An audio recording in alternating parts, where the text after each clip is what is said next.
Sejam todos bem-vindos ao canal Medo Silencioso. Não deixem de se inscrever e ativar o sininho para não perder os próximos vídeos. Além disso, comente de qual cidade você está falando. Desde já, o nosso muito obrigado.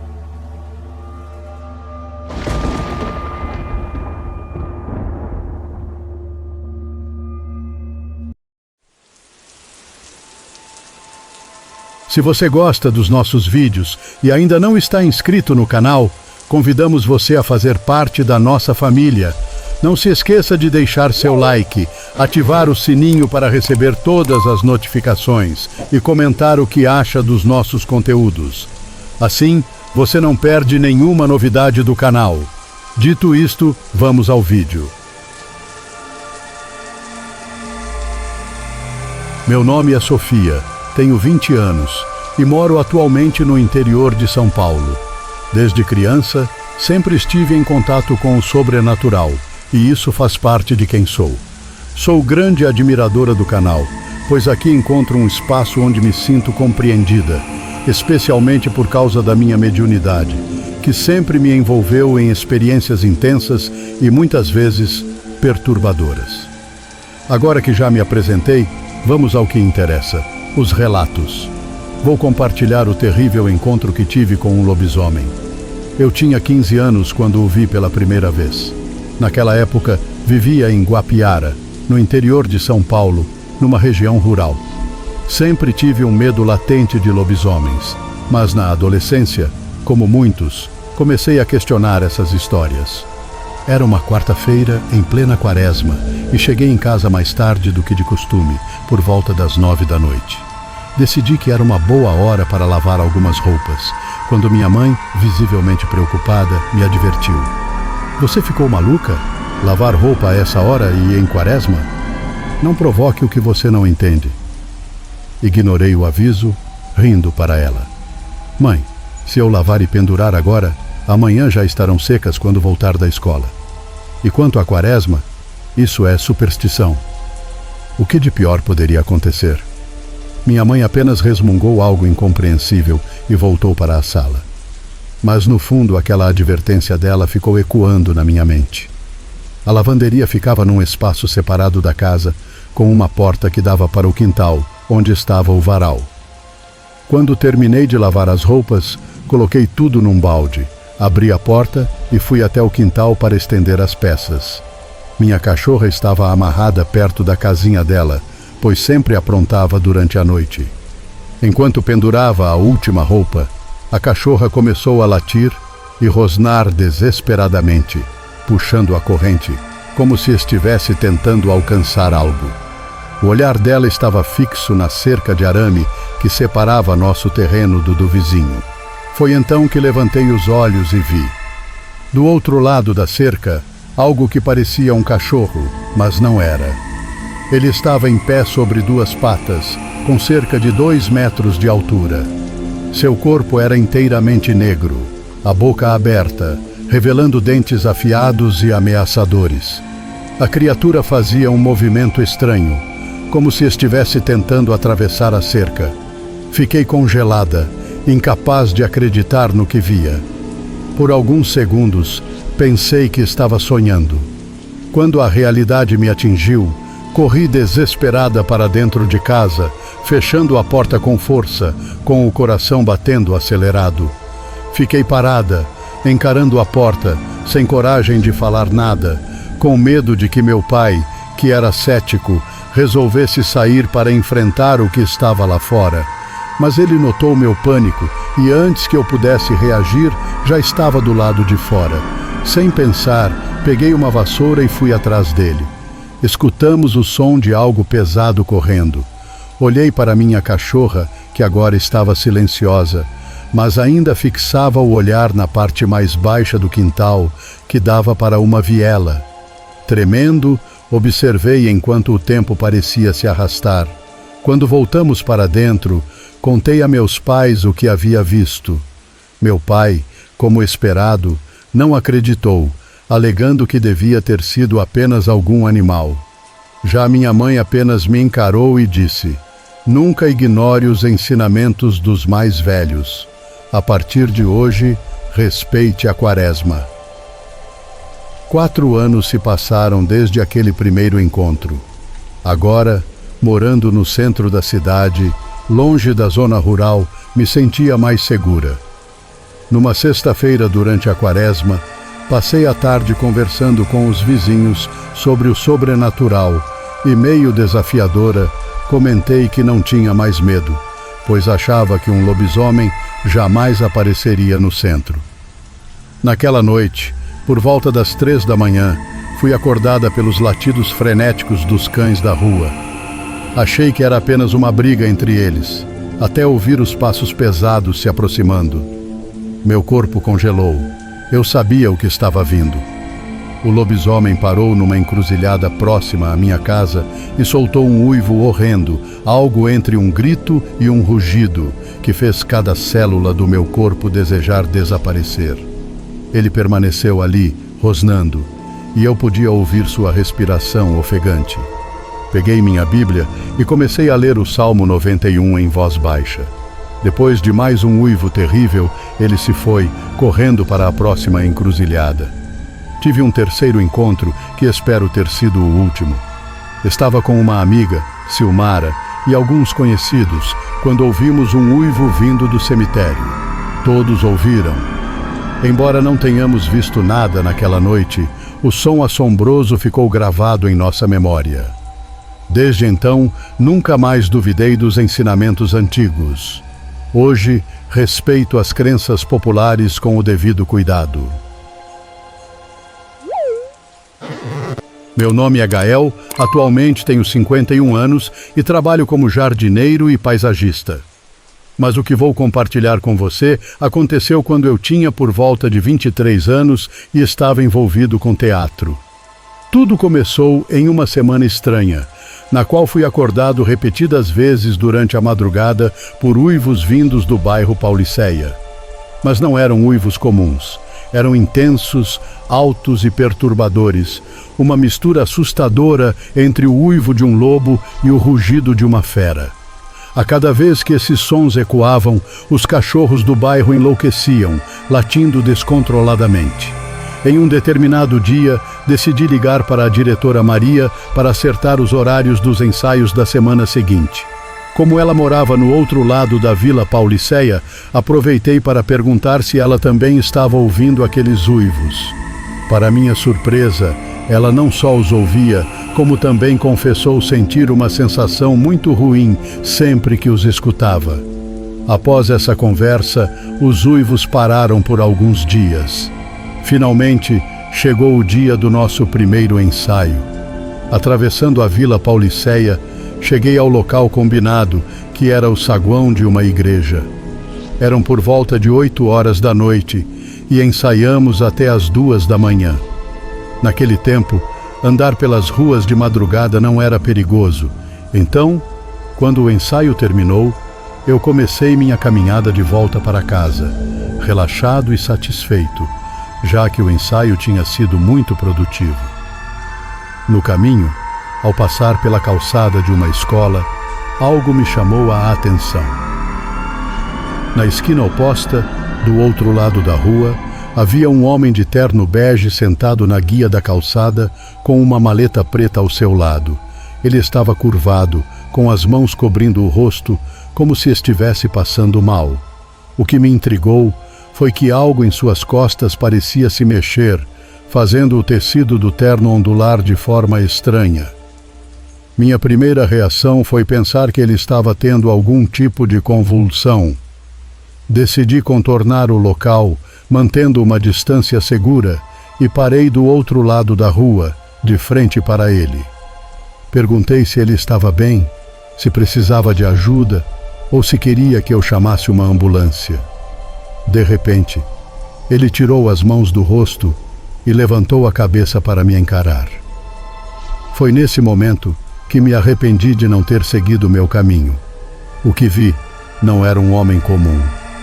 Seu rosto estava deformado, alongado como o focinho de um cachorro, com grandes dentes caninos à mostra. A expressão de dor e agonia era nítida em seu olhar. Ele não tinha pelos, mas o formato de seu rosto era claramente o de um animal, um cachorro sem pelos. Fiquei congelado, incapaz de me mover, tentando processar o que meus olhos estavam vendo. Foram apenas alguns segundos, mas pareceram uma eternidade. Então, os uivos da semana anterior vieram à tona em minha mente, e foi como se uma voz dentro de mim gritasse: "Corre, é um lobisomem!" Sem pensar duas vezes, corri como nunca havia corrido antes. O trajeto, que normalmente levaria cerca de 20 minutos a pé, eu percorri em questão de 5 minutos, tamanha era minha pressa. Ao chegar em casa, tranquei portas e janelas, e passei o resto da noite em claro, convencido de que aquela criatura poderia estar me seguindo. Contei essa história para algumas pessoas, e enquanto alguns acreditaram, outros acharam que poderia ter sido uma entidade ou mesmo um lobisomem. Tudo o que sei é que aquilo foi real, e se eu tivesse esticado a mão, poderia ter tocado nele. Desde então, nunca mais andei sozinho de madrugada. Meu nome é Theo, e prefiro não revelar a minha idade. Minha história acontece, acredito, entre 2004 e 2005. Estava no aniversário de um amigo de infância quando, de repente, a luz apagou. Era por volta das 9 horas da noite. Quando a energia voltou, decidi voltar para casa e verificar se meu computador ainda estava funcionando, já que naquela época qualquer oscilação de energia poderia danificá-lo. Minha casa ficava bem perto da dele, na quadra de baixo, mas na rua de cima. Fomos eu, ele, o primo dele e mais um amigo da escola. Ao chegarmos na minha casa, apenas eu entrei, pois meu cachorro ficava solto. Enquanto estava no quarto ligando o computador, olhei para trás e consegui ver parte da sala, da copa e da cozinha. A luz da cozinha estava fraca por conta da falta de energia, e uma sensação estranha tomou conta de mim. Meu coração disparou, e eu senti como se alguém estivesse se aproximando de mim, vindo da cozinha. Assim que percebi isso, meus amigos começaram a gritar meu nome do lado de fora. Apressei-me para sair de casa e, ao abrir a porta, percebi que eles estavam aterrorizados, todos falando ao mesmo tempo. Quando conseguiram explicar, disseram que da rua por onde subimos, ao lado da minha casa só havia residências, e do lado direito era só mato. Do nada, o mato começou a pegar fogo, e um homem surgiu, transitando de um poste de luz para outro, passando por uma área de escuridão onde não se via nada. Quando esse homem alcançou o próximo poste, ele se transformou em um lobisomem, e ao passar para o próximo poste, que estava mais próximo deles, voltou a ser um homem. Fiquei chocado com a estranha coincidência entre o que eu sentia dentro de casa e o que eles viram lá fora. Decidimos voltar pela rua de cima, onde havia casas de ambos os lados. Na época, eu morava ao lado de uma igreja católica. A cada poste que passávamos, a luz apagava, e estávamos sempre atentos a qualquer movimento ao nosso redor. Desde aquele dia, sempre que nos encontramos, relembramos essa experiência. Geralmente, coisas assim só acontecem quando estamos sozinhos, mas naquele dia éramos 4. Recentemente, meu amigo de infância se casou, e lá novamente falamos sobre aquele acontecimento. O primo dele me contou alguns detalhes, revelando que o fogo foi a primeira coisa que ocorreu. Ele também atualizou que o homem passou perto deles e depois se afastou, mas que eles pegaram pedras e outras coisas para se proteger, caso aquele homem tentasse algo. Esse primo mencionou que provavelmente foi algum espírito brincalhão tentando nos assustar. Meu nome é Elis, tenho 35 anos e contarei este relato. Minha avó Cleide, em sua juventude, enfrentou grandes dificuldades e carecia de recursos para ter uma vida digna. Naquela época, o preconceito contra o emprego feminino era uma barreira comum. Embora hoje ainda existam resquícios dessa situação, as leis trabalhistas ajudaram a minimizar os efeitos. Por parte de minha mãe, a família sempre foi desunida. Parece que, entre todos os laços, apenas minha mãe, minha irmã e eu conseguimos nos manter próximas. Às vezes estamos bem, outras nem tanto, mas é sempre uma tempestade de desentendimentos que se arrasta por décadas. Não me pergunte o motivo, pois não sei ao certo. É como se fossem ecos de desavenças antigas. Essa atmosfera de conflitos explica, em parte, a solidão que cercava minhas avós, que precisaram buscar emprego desde cedo, enfrentando os desafios da vida adulta. Ao entrar na vida adulta, Cleide logo percebeu que a estabilidade financeira seria um desafio formidável. Naquela época, as jovens se casavam ainda na adolescência, e o conceito de idade era bem diferente do que conhecemos hoje. Hoje, a adolescência é vista como a fase entre os 12 e 17 anos, com a vida adulta começando aos 18. Contudo, na época de Cleide, moças de 14 ou 15 anos já eram consideradas adultas, e esperava-se que começassem a pensar em casamento e enxovais. Essa reflexão surgiu quando Penélope me questionou sobre a idade da adolescência. Respondi que talvez fosse entre 10 e 11 anos, mas percebi que, na verdade, não existia essa fase de transição clara. Naqueles tempos, a passagem da infância para a vida adulta se dava rapidamente, e aos 14 ou 15 anos, as meninas já eram pressionadas a se casar e cuidar da família. Minhas avós maternas eram mulheres deslumbrantes em sua juventude, mas Cleide não conseguia encontrar um pretendente que lhe oferecesse uma vida estável. Assim, viu-se obrigada a tomar uma decisão que, na época, era considerada um desvio. Hoje, a prostituição ainda carrega estigmas, e imaginem como isso era visto no passado. Sem alternativas, ela tomou esse caminho por necessidade. Finalmente, Cleide conseguiu emprego em um cabaré. Com seu corpo jovem e atraente, rapidamente se tornou a principal atração do local. Não entrarei em detalhes sobre as experiências que viveu, pois todos sabemos o que ocorre em ambientes tão hostis. Com o tempo, Cleide começou a sentir estranhas sensações ao voltar do trabalho altas horas da madrugada. No entanto, a urgência de garantir seu sustento e proteger sua irmã a impedia de se preocupar com isso. Às vezes, reflito se a segunda avó, por parte de mãe, tornou-se amarga por causa das escolhas que sua irmã fez. Nunca saberei, pois a irmã de Cleide faleceu há 7 anos, enquanto dormia no meu quarto. Agora, minha segunda avó descansa em paz e já não sofre mais. Em uma noite qualquer, Cleide retornava para casa após um longo e cansativo dia de trabalho. O caminho que percorria era de terra, cercado por matagal e árvores, com algumas plantações ao longo da trilha. A única iluminação era a luz da lua, que brilhava intensamente naquela noite. Cleide franziu o rosto ao sentir um odor insuportável no ar. Embora não achasse estranho, pois frequentemente encontrava corpos de animais e, em raras ocasiões, até humanos, naquela área remota, algo a incomodava. Enquanto caminhava, desfrutava dos sons da natureza, até que, de repente, o vento parou e o ambiente ficou em silêncio. O fedor de necrochorume invadiu seus sentidos, e ela ouviu passos seguidos de uma respiração ofegante. Esses sons pareciam distantes, mas estavam próximos o suficiente para serem percebidos.